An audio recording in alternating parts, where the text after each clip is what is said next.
आज की इस वीडियो में हम करेंगे रैशनल नंबर्स क्लास 7 का चैप्टर 9। तो शुरू करते हैं इस चैप्टर को डेफिनेशन से। तो रैशनल नंबर्स की बड़ी सिंपल सी डेफिनेशन है कि नंबर्स को जब हम नंबर्स रिटर्न इन, ठीक है, numbers return in P by Q form, जब हम दो नंबर्स को पी बाई क्यू फॉर्म में लिख दें तो वो बन जाते हैं रैशनल नंबर्स, जहां पे पी और क्यू क्या होंगे नंबर्स, वो होंगे इंटीजर्स। ठीक है, इंटीजर्स होंगे, मतलब नेगेटिव में भी हो सकते हैं ये नंबर्स, दोनों के दोनों पॉजिटिव हो सकते हैं और जीरो भी हो सकते हैं।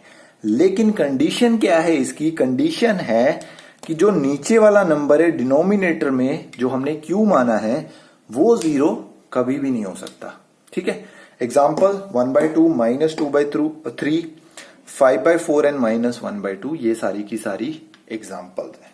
फिर वो हमसे क्वेश्चन पूछ लेता है कुछ, वो क्वेश्चन पूछता है कि क्या 2 एक रैशनल नंबर है। फिर उसके बाद पूछता है कि क्या 0 एक रैशनल नंबर है। फिर उसके बाद वो हमसे पूछता है क्या 8/0 एक रैशनल नंबर है।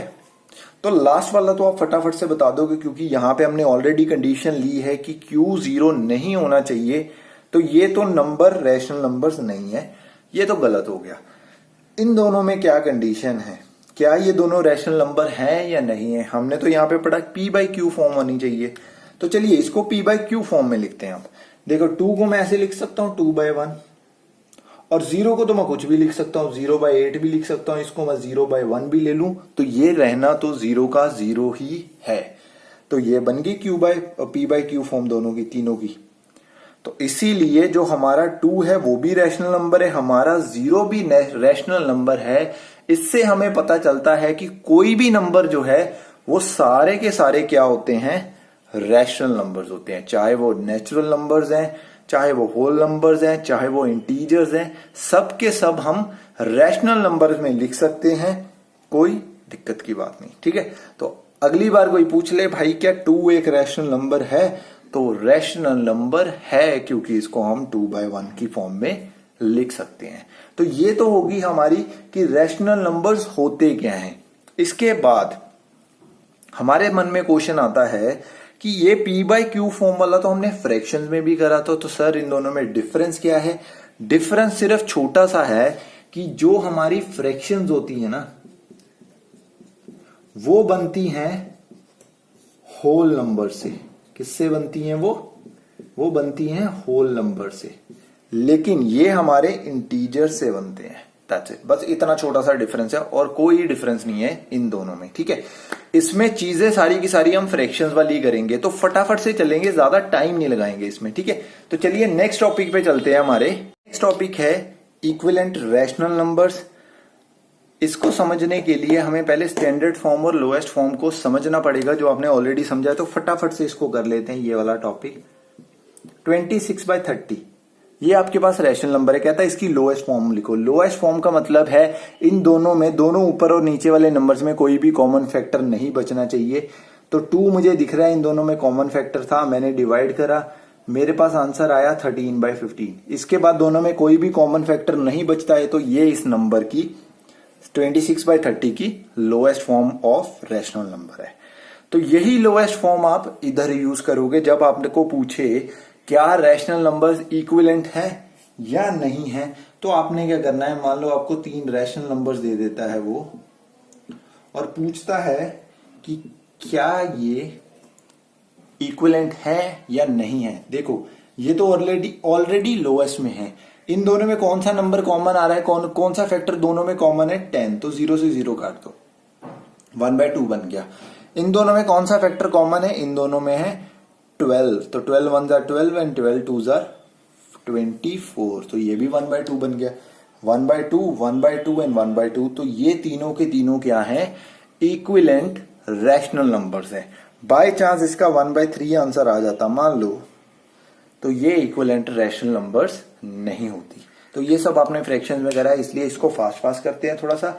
अब हम चलते हैं नेक्स्ट टॉपिक पे। तो नेक्स्ट हमारा टॉपिक आता है rational numbers on number line. Rational numbers को अगर हमें नंबर लाइन पे बनाना है कि कैसे बनाएंगे, वो सीखते हैं। बहुत ज्यादा इजी है। मान लो वो आपको बोलता है कि 2/3 को रिप्रेजेंट करो नंबर लाइन पे। हमारे पास तो नंबर लाइन थी ना, हमने इंटीजर्स में सीखी थी, 0 1 2 3 इधर की साइड में और लेफ्ट साइड में हम नेगेटिव वाले नंबर्स लिख लेते थे। लेकिन मैं 2/3 कैसे रिप्रेजेंट करूंगा? बहुत आसान है, कुछ नहीं करना है आपने हमेशा क्या करना है, 0 to 1 को 0 से लेके 1 तक के नंबर को उतने पार्ट्स में डिवाइड करना है जितना आपको डिनोमिनेटर गिवन है। यहां पे डिनोमिनेटर कितना गिवन है, 3। आपको उतने ही पार्ट्स में इसको डिवाइड कर देना है। बेसिकली डिवाइड नहीं करना है आपको 0 से लेके 1 तक नंबर्स लिखने हैं, लेकिन उनका डिनोमिनेटर 3 होना चाहिए। तो 0/3 इज 0, तो 0 तो हमारे पास आ गया। अब हमें 1 तक पहुंचना है, 1 तक हम पहुंचेंगे, उसके बाद लिख दो 1/3, 2/3 and 3/3 which is equal to 1। तो 0 से हमने शुरू करा था, 1 तक पहुंच गए, यही मैंने आपको बोला था। ठीक है, तो जस्ट आपने डिनोमिनेटर सेम रखना है, जो आपको यहां पे दिया है उतने ही उसको पार्ट्स में डिवाइड करते हुए चलते जाना है बस। इसके बाद आपने ये चीज नंबर लाइन पे लिख देनी है बस। ठीक है, मान लो यहां पे आपका 0 है, उसके बाद 1/3, 2/3, 3/3, आगे चलते जाना है 4/3, 5/3 एंड देन 6/3 हमारा क्या आएगा, 2। इसी तरह से नेगेटिव साइड में भी 1/3, 2/3 एंड 3/3, दैट्स इट। अब आपको कोई भी नंबर बोल दे, अगर आपको वो बोल दे कि 2/9 को रिप्रेजेंट करो नंबर लाइन पे, तो यहां पे 3 की जगह क्या आ जाएगा, 9, और ये आगे बढ़ता ही जाएगा क्योंकि 1 काफी देर बाद जाके आएगा, 1 हमारा आएगा जाके 9/9 पे। तो हमारे इतने नंबर्स हो जाएंगे, बस आसान सा काम है। अगर वो बोल देता है -2/3 को रिप्रेजेंट करो, तो नेगेटिव साइड में चले जाओ, यहां पे रिप्रेजेंट हो जाएगा। इस तरह से आप नंबर लाइन पे बहुत ही इजीली नंबर को लिख सकते हो। ठीक है, ओलंपियाड में इसके रिलेटेड क्वेश्चन बहुत ही कम आते हैं, लेकिन ये फिर भी चीज आपको आनी चाहिए, क्योंकि इसके एक आधा क्वेश्चन पूछ लेगा कि भाई अगर ये नेगेटिव नंबर है तो वो लेफ्ट साइड में आएगा, राइट साइड में आएगा। ये तो आपको ऑलरेडी पता है कि नेगेटिव लेफ्ट साइड में होते हैं और पॉजिटिव राइट साइड में होते हैं। सेंटर में क्या होती है, अंडा। ठीक है, तो चलिए फिर नेक्स्ट टॉपिक पे चलते हैं। अब नेक्स्ट टॉपिक आता है कंपेयरिंग रैशनल नंबर्स। अब रैशनल नंबर्स को कंपेयर कैसे करना है, तो फर्स्ट हम सिंपल सी एग्जांपल लेते हैं, फिर हम ये वाली एग्जांपल करेंगे। तो देखो, कंपेयर करना है, सबसे पहले आपने देखना है क्या डिनोमिनेटर सेम है। तो इस केस में तो डिनोमिनेटर ऑलरेडी सेम दिया हुआ है, तो हमें डिनोमिनेटर को कुछ करने की जरूरत ही नहीं है। जब डिनोमिनेटर सेम बन गए, उसके बाद आपने जाना है न्यूमिरेटर पे। न्यूमिरेटर देखना है किसका बड़ा है, जिसका न्यूमिरेटर बड़ा है वो ग्रेटर होगा। That means 8/3 is greater than 2/3। अगर न्यूमिनेटर नहीं होते इक्वल, जैसा इस केस में है, तो हम क्या करते हैं, वो आगे करते हैं। अच्छा, अगर इनमें से एक भी नंबर नेगेटिव होता तो आपको सीधा ही पता है कि अगर ये नेगेटिव है, ऑब्वियसली पॉजिटिव नंबर बड़ा ही होगा। ठीक है, लेकिन अगर दोनों ही नेगेटिव होते तो फिर उस केस में ये चीज ध्यान रखना, कंफ्यूजन मत क्रिएट करना। जस्ट आप सोचना कि भाई ये सारे के सारे नंबर पॉजिटिव ही हैं, सारे के सारे नंबर पॉजिटिव ही हैं, तो इन दोनों को मानो पॉजिटिव। आपने फाइंड करा, देखा कि भाई 8/3 बड़ा आ रहा है, अगर हम पॉजिटिव लेते हैं लेकिन नंबर्स दोनों नेगेटिव दिए हैं, तो ये वाला साइन साथ में ही उल्टा कर देना, क्योंकि नेगेटिव में नंबर्स उल्टे हो जाते हैं। जो जितना नंबर छोटा होता है वो उतना ही बड़ा होता है अगर नेगेटिव नंबर्स हैं। ठीक है, पॉजिटिव में ऐसा नहीं होता। तो ये चीज का ध्यान रखना, नेगेटिव में कंफ्यूजन मत करना। अब आते हैं इस एग्जांपल पे कि अगर न्यूमिनेटर जो डिनोमिनेटर है वो डिफरेंट हो, तब कैसे करना है। तब आपने दोनों डिनोमिनेटर्स का निकालना है एलसीएम। तो इन दोनों का एलसीएम आएगा हमारे पास 15। अब दोनों डिनोमिनेटर में हमें क्या बनाना है, 15। तो इसको हम कर देंगे डिवाइड और मल्टीप्लाई 5 के साथ, तो हमारा आंसर आ जाएगा 25/15। इसको हम कर देंगे 3 और 3 के साथ, तो हमारा ये आंसर आ जाएगा 18/15। तो बड़ा कौन सा वाला आया, ये वाला बड़ा आया, तो इसको हम ग्रेटर देन लिखेंगे, लेकिन यहां पे नहीं, क्योंकि हमें ये वाले नंबर्स के बंदे। तो 5/3 इज ग्रेटर देन 6/5। अब बात आती है कि हमें दो तो नंबर्स मिलेंगे नहीं, दो से ज्यादा मिल जाएंगे। मान लो हमें नंबर्स मिल जाते हैं 5/3, 6/5, 2/7 एंड बस बहुत है, 3 ही ले लेते हैं। 4, 5 क्या करने हैं, ज्यादा टाइम लग जाएगा उसमें। ठीक है, आ सकते हैं 4 के 5 भी आ सकते हैं। ठीक है आपको, तो ये 3, 5, 7 तीनों प्राइम नंबर्स हैं, तो सीधा ही इनको मल्टीप्लाई करने पे ही इनका एलसीएम आ जाएगा। एलसीएम इसका आएगा 35 एंड 105 आ जाएगा। ठीक है, तो ये आ गया इसका एलसीएम 105। अब एलसीएम के बाद हम इनको मल्टीप्लाई डिवाइड करवाएंगे, सब कुछ करवाएंगे। तो ये वाला जो सिस्टम है ना, ये आपका एनसीईआरटी में तो बहुत अच्छा रहेगा, क्योंकि उसमें आपको लिखने के ज्यादा मार्क्स मिलते हैं। What about olympiad?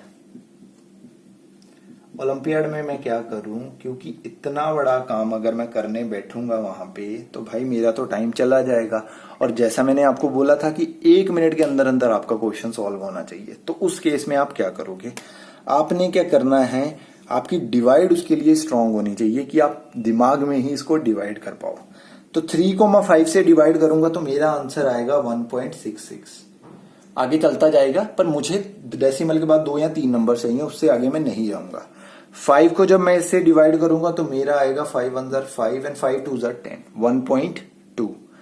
फिर मैं जब 7 को 20 से डिवाइड करूंगा तो मेरा आंसर आ जाएगा 0.268 समथिंग आ जाएगा। ठीक है, तो कौन सा वाला सबसे बड़ा नंबर आया, ये वाला। उसके बाद कौन है, ये। उसके बाद कौन है, ये है। तो अब ना तो मेरे को कोई एलसीएम फाइंड करने की जरूरत पड़ी, ना ही उसके बाद दोनों को मल्टीप्लाई डिवाइड करवाने की जरूरत पड़ी, कुछ नहीं करा।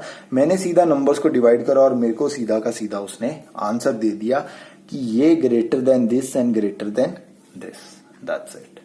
ठीक है, तो इस तरह से आपने ओलंपियाड में करने हैं क्वेश्चंस, सीधा डिवाइड करवा के। और एनसीईआरटी वाला तो मैंने आपको बता ही दिया। ठीक है, तो चलिए अब नेक्स्ट टॉपिक पे चलते हैं। अब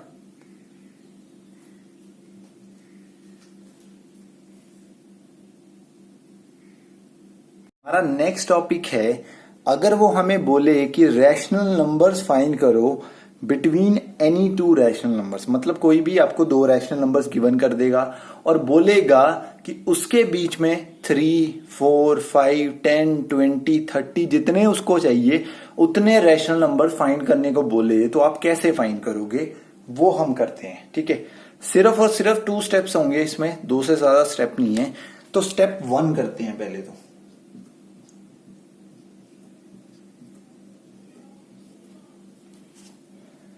तो स्टेप 1 में आपने क्या करना है, जो नंबर्स गिवन हैं उनके जो क्या बोलते हैं उसको, डिनोमिनेटर, वो करने हैं सेम। ठीक है, डिनोमिनेटर्स बनाने हैं उनके सेम। अब देखो यहां पे 1 है ओवर 1, उसके बाद 2 और उसके नीचे भी 1 है। ठीक है, तभी तो रैशनल नंबर्स बनेंगे ये दोनों, इसीलिए तो उसने बोला है। ठीक है, तो इनके नीचे तो सेम ही डिनोमिनेटर है ऑलरेडी, तो हमें बनाने की जरूरत ही नहीं है। अगर बाय चांस नहीं भी होते तो आपको पता ही है यार, एलसीएम फाइंड करोगे तो आपके पास आ जाएगा। ठीक है, कोई भी नंबर का एलसीएम, कोई भी 2 डिनोमिनेटर नीचे दिए उनके एलसीएम फाइंड करोगे तो आपके डिनोमिनेटर ऑटोमेटिकली इक्वल हो जाएंगे। तो डिनोमिनेटर्स करे इक्वल। उसके बाद आपने क्या करना है, आपको कितने रैशनल नंबर चाहिए वो नंबर्स अपने आप ही बता देगा। अब देखो 1/1 के बाद मैं क्या लिख सकता हूं, 2/1, और तो कुछ नहीं लिख सकता है ना, मैं 2/1 ही लिख सकता हूं। तो इनके बीच में नंबर्स तो कोई आया ही नहीं, 0 नंबर आया इन दोनों के बीच में। तो मैं नंबर्स इन दोनों के बीच में कैसे लेके आऊंगा, मैं देखूंगा यहां पे मुझे चाहिए 3 कम से कम। तो मैं क्या करूंगा, इन नंबर्स को मल्टीप्लाई और डिवाइड कर दूंगा 4 के साथ, इससे एक नंबर ज्यादा। तो स्टेप 2 हमारा यही है। स्टेप 2 में हम क्या करेंगे, जितने नंबर्स हमें चाहिए उससे एक प्लस करके 4 नंबर से इसको मल्टीप्लाई और डिवाइड दोनों कर देंगे। तो 1/1 को मल्टीप्लाई भी कर दिया और नीचे से डिवाइड भी कर दिया, पर नीचे वाले से तो वो मल्टीप्लाई होगा ना, तो क्या आ जाएगा 4/4। इसी तरह से मैं 2/1 के साथ करूंगा, इसको भी 4 के साथ ही करूंगा, तो ये आ जाएगा 8/4। अब 4/4 के बाद क्या आता है, 5/4। उसके बाद क्या आता है 6/4, उसके बाद क्या आता है 7/4, उसके बाद 8/4। तो यहाँ पे लिखा ही हुआ है। तो इन दोनों के बीच के कौन से नंबर हमने फाइंड कर लिए, रैशनल नंबर्स फाइंड करे। कितने? 3। उसने कितने बोला था? 3 ही बोला था। तो ये हमारा आंसर है। अगर वो बाय चांस 3 ना बोल के ज्यादा नंबर बोल देता, हमें 10 बोल देता, तो हम क्या करते, यहां पे जहां पे आपने 4 से मल्टीप्लाई करा है हम 11 से कर देते। 11 से करते तो हमारा आंसर अपने आप आ जाता। ठीक है, तो इस तरह से आप इजीली नंबर फाइंड कर सकते हो, rational numbers between any two rational numbers. कोई भी रैशनल नंबर्स आ जाए आप इजीली फाइंड कर लोगे आप। ठीक है, तो यहां पे ये वाला टॉपिक भी खत्म होता है। इसके बाद लास्ट टॉपिक आता है हमारा एडिशन, सब्ट्रैक्शन, मल्टीप्लिकेशन और डिवीजन कैसे करनी है रैशनल नंबर्स में। अगर आपको फ्रैक्शंस में सारा कुछ ऑलरेडी आता है ना, तो ये सीखने की जरूरत नहीं है। अगर आपको इसमें कोई डाउट है तभी आगे बढ़ना, अदरवाइज वीडियो यहां पे खत्म है आपके लिए। आगे आके सिर्फ और सिर्फ एडिशन, सब्ट्रैक्शन और मल्टीप्लिकेशन एंड डिवीजन ही बची है। फ्रैक्शंस वाले में पूरी तरह से आती है, तो ये सीखने की बिल्कुल भी जरूरत नहीं है। अगर नहीं आती है तो सीखना। इस चैप्टर का लास्ट टॉपिक है एडिशन एंड सब्ट्रैक्शन, उसके बाद मल्टीप्लिकेशन एंड डिवीजन भी रैशनल नंबर्स में कैसे करनी है। देखो, एडिशन एंड सब्ट्रैक्शन एक ही चीज है, बस साइन का फर्क आएगा। मेथड क्या है? मेथड सेम रहेगा, ठीक है, करने का। बस ये है कि एंड में आके आपको प्लस या माइनस करना है और कुछ अलग नहीं आएगा इसमें। तो हम सिर्फ प्लस वाला एडिशन वाला सम करेंगे। देखो करना कैसे है। सबसे पहले इनके जो डिनोमिनेटर्स हैं वो फिर से सेम बनाने हैं। डिनोमिनेटर सेम बनाने के लिए आपको पता है एलसीएम फाइंड करना पड़ेगा। और ये सारे के सारे प्राइम नंबर्स हैं, तो प्राइम नंबर्स हैं तो एलसीएम इनको सीधा मल्टीप्लाई करके ही आएगा, जो आ जाएगा 10 एंड 30। अब आ गया 30 एलसीएम। अब आपको नीचे सबके 30 एलसीएम बनाना है। दैट मीन्स आपको नंबर से मल्टीप्लाई और डिवाइड करना है इनको उस नंबर से कि नीचे डिनोमिनेटर 30 बने, ऊपर वाला जो मर्जी बने, हमें उससे कुछ लेना देना नहीं। तो 5/3 को मैं किस नंबर से मल्टीप्लाई करूं कि 3 जो है वो 30 बन जाए। मुझे पता है 10, तो ये बन जाएगा हमारा 50/30। 2/5 को मैं किस नंबर से मल्टीप्लाई करूं कि बन जाए 30, मुझे पता है 6, तो ऊपर भी 6 से कर दो तो आपका आ जाएगा 12/30। इसी तरह से 3/2 को मैं किस नंबर से मल्टीप्लाई करूं कि नीचे जो डिनोमिनेटर है वो बन जाए 30, तो मुझे पता है 15, इसलिए ये बन जाएगा 45/30। ठीक है, अब ये नंबर बन गए। इन तीनों को ऐड कर दो जैसे यहां पे लिखे हुए थे। तो ऐड करने के बाद आपका आंसर आ जाएगा 95 एंड 105 एंड 107। तो 107 ओवर ये जो डिनोमिनेटर है वो आपका एक तरह का एलसीएम है, तो एलसीएम हमेशा सेम ही रहेगा। 30 नीचे वाला सेम रहेगा, इसमें कोई डिफरेंस नहीं आएगा। अगर यही माइनस वाला सम होता तो आप इन तीनों को आपस में माइनस करवा देते, बस कुछ और करना ही नहीं था। अब चलते हैं मल्टीप्लिकेशन पे। ठीक है, तो मल्टीप्लिकेशन भी बहुत आसान है यार इसमें करनी, कोई दिक्कत वाली बात नहीं है। एंड डिवीजन थोड़ा सा अलग काम करना है, लेकिन उसके बाद बनेगी वो भी मल्टीप्लिकेशन ही है हमारी एंड में आके। तो देखो मल्टीप्लिकेशन कैसे करनी है। आपको नंबर दे देता है कि मल्टीप्लाई करो 2/3, 5/6, 7/8 को, इन तीनों को मल्टीप्लाई करो। अब हमें एलसीएम फाइंड करने की कोई जरूरत नहीं है, ठीक है, वो सिर्फ प्लस और माइनस में ही फाइंड करी जाती है। इनमें क्या होता है, न्यूमिनेटर से न्यूमिनेटर मल्टीप्लाई हो जाते हैं, डिनोमिनेटर से डिनोमिनेटर मल्टीप्लाई हो जाते हैं, और ऊपर नीचे ऐसे ऐसे अगर कोई फैक्टर कॉमन आ रहा है या कोई नंबर किसी नंबर को काट सकता है तो उनको पहले काट दो। ठीक है, मुझे यहां पे दिख रहा है ये जो 2 है वो 8 को काट सकता है, वैसे तो 6 को भी काट सकता है, मैंने 8 से काट दिया। ठीक है, तो 4 आ गया। उसके बाद अगर कोई नंबर कटता है तो ठीक है, नहीं कटता है तो 5 × 1 5, 5 × 7 35। इसी तरह से ये 24 एंड 24 × 3 आ जाएगा हमारा 12, 6, 7, 72। That's it. मीन्स न्यूमिनेटर से न्यूमिनेटर को मल्टीप्लाई करवा दो, डिनोमिनेटर से डिनोमिनेटर पे कॉमन फैक्टर उनके पहले ही माइनस कर देना। That's it. ये तो हो गया हमारा मल्टीप्लिकेशन। लेकिन अगर यही क्वेश्चन डिवाइड में होता, ये वाला नहीं होता, 2 नंबर्स होते, सिर्फ 2 रैशनल नंबर्स होते, तो हम कैसे करते? क्योंकि डिवाइड में थोड़ा सा डिफरेंस आ जाता है। क्या डिफरेंस आता है वो देख लेना बस। तो डिफरेंस इसमें यही आता है कि हम डिवाइड करते ही नहीं हैं रैशनल नंबर्स की, फ्रैक्शंस की, कुछ नहीं ऐसा करते। हम क्या करते हैं, इसको डिवाइड को बना देते हैं मल्टीप्लाई।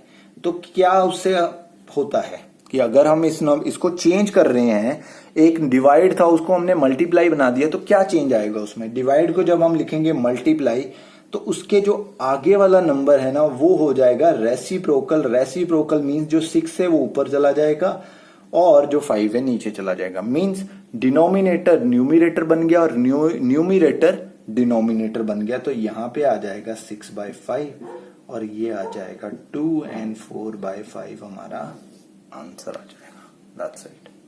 तो ये चीज करते हैं, इसमें और कोई डिफरेंस नहीं आता। ठीक है, तो बहुत ही ज्यादा आसान क्वेश्चंस हैं ये वैसे तो आपको ऑलरेडी आता होगा, बट मैंने सोचा फिर भी एक बार क्लियर करवा दूं अगर आपको दिक्कत आती है। तो ये हमारी इंट्रोडक्शन वीडियो यहाँ पे खत्म होती है रैशनल नंबर्स की। नेक्स्ट वीडियो में हम मिलेंगे वर्कबुक के सॉल्यूशंस के साथ। तो मिलते हैं फिर अगली वीडियो में, तब तक के लिए गुड बाय।